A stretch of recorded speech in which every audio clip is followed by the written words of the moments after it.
Hello friends, welcome back to my channel. આજે આપણે બનાવીશું ગુજરાતી લોકોના પ્રખ્યાત થેપલા। તો થેપલા બનાવવા માટે મેં આમાં 3 થી 4 સ્પૂન ઘઉંનો લોટ લીધો છે।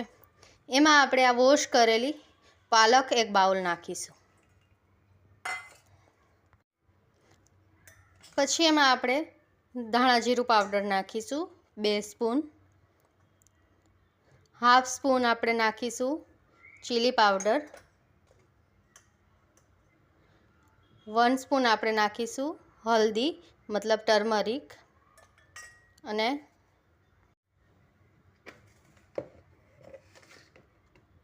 સ્વાદ અનુસાર નમક નાખીશું।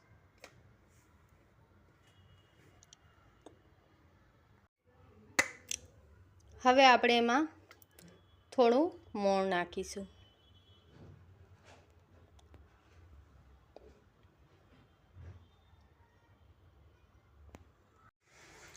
હવે આપણે એમાં થોડા તલ ઉમેરીશું।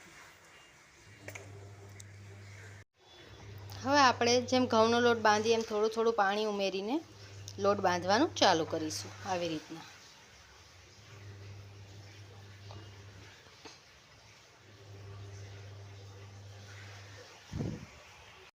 તો આપણો આ થેપલાનો લોટ બંધાઈ ગયો છે।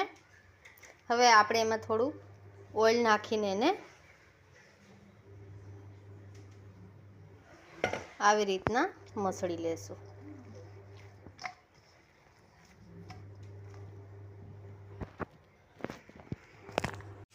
તો આપણો લોટ બંધાઈને રેડી છે। હવે આપણે એને 10 to 15 મિનિટ્સ માટે રેસ્ટ આપીશું। તો આપણે થેપલાના લોટના નાના નાના લુવા કરી લીધા છે। હવે આપણે એનું ગોયણા વાળી લેશું। તો આપણું આ ગોયણું બનીને રેડી છે। હવે આપણે થેપલાને વણી લેશું। તો આપણું થેપલું છે આ વણીને રેડી છે। હવે એને આપણે ઉપાડીને લોટીમાં રાખી લઈશું।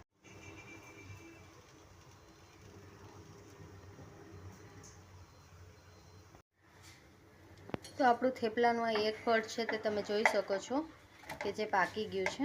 હવે આપણે એમાં ઓઇલ ગ્રીસ કરી લેશું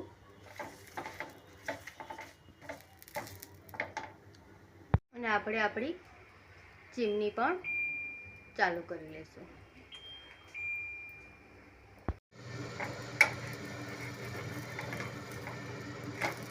જોઈ શકો છો આપણું થેપલાનું આ બીજું પડ પણ પાકી ગયું છે। તો આપણે બે સાઈડ ઓઇલ ગ્રીસ કરી લેશું થેપલામાં।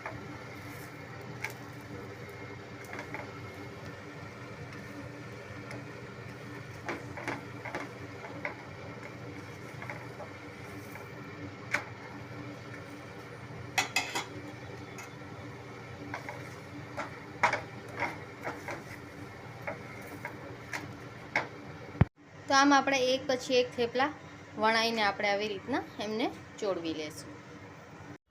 તો ફ્રેન્ડ્સ, આપણા થેપલા બનીને રેડી છે। હવે આપણે એને થોડીવાર ઠંડા થવા દેશું। તો આપણે થેપલા સાથે ખાવા માટે આ લસણની ચટણી બનાવીશું, કાઠિયાવાડી લસણની ચટણી। તો આમાં મેં થોડા લસણ ફોલીને લીધા છે। હવે આપણે એમાં થોડું ટેસ્ટ અનુસાર સોલ્ટ ઉમેરીશું। હવે આપણે એને દસ્તાની મદદથી આવી રીતના ખાંડીશું। તો આપણું આ લસણ ખંડાઈને રેડી છે। તો આપણે આ થેપલાને થોડો મમરાનો ચેવડા સાથે અને લસણની ચટણી સાથે સર્વ કરીશું। તો મિત્રો, તમે પણ બનાવીને ટ્રાય કરજો અને મને કોમેન્ટ બોક્સમાં શેર કરજો કે તમને કેવી લાગી મારી થેપલા બનાવવાની અને લસણ બનાવવાની રેસીપી। Okay, thank you. હવે આપણે આ લસણમાં થોડો ચીલી પાવડર મરચાંની ભૂકી ઉમેરીશું। હવે પાછું એને આપણે ખાંડીશું।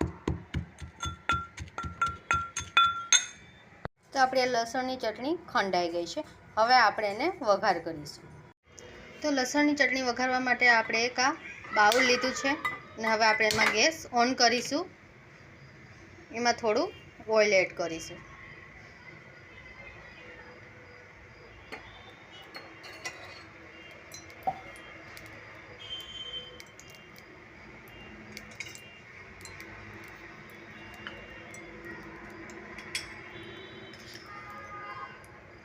થોડું ઓઇલ ગરમ થાય એટલે આપણે એમાં રાઈ ઉમેરીશું. અને આપણે આ લસણની ચટણીમાં 1 સ્પૂન પાણી નાખ્યું છે, જેથી કરીને આપણે જ્યારે પણ ગરમ તેલમાં આપણે લસણની ચટણી વઘારતા હોય ત્યારે આપણી ચટણી બળી ન જાય એના માટે. હવે આપણે આ ચટણીને ઓઇલમાં નાખી અને આવી રીતના હલાવીશું. ફ્રેન્ડ્સ, આપણી લસણની ચટણી બનીને તૈયાર છે.